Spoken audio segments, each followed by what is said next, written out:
Og som så kan se, så kommer de kritiske værdier, de vokser jo alt efter, hvor mange frihedsgrader de har. Og hvis vi nu laver et eksempel på en udregnet KI-værdi, så har vi igen, og så laver vi en graf, der minder om, det gør den med 2 frihedsgrader.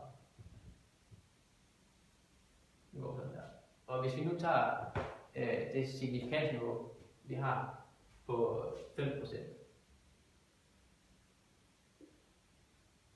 så får vi, hvis vi så udregner den her KI-værdi, og hvis vi får den til 4, så kigger vi ned på x-aksen, og det kunne være 4 her.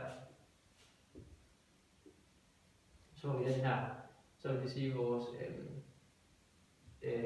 KI-værdi ligger her.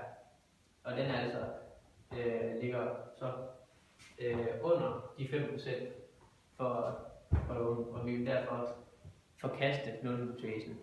Men hvis vi derimod havde valgt en anden signifikant niveau 5%, hvis vi nu havde valgt en på 3%, så kunne det være, at den lå her i stedet for. Og så vil vi altså godtage nulhypotesen, fordi den derfor ligger over det her, den kritiske værdi. Ja. Og det kan man også gøre på en meget nemmere måde, hvis vi bare får et kastværktøj til at udregne en p-værdi for os. Hvis vi bare indsætter nogle observerede værdier og nogle forventede værdier, så kan vi få den til at give os en p-værdi, som er den, og den giver os bare et procenttal, som vi hurtigt kan sammenligne med hvilket signifikantniveau vi nu vælger. Så hvis vi får en p-værdi på for eksempel 2%, så kan vi hurtigt sammenligne den med de signifikantniveau, vi så vælger og se, at den ligger så under.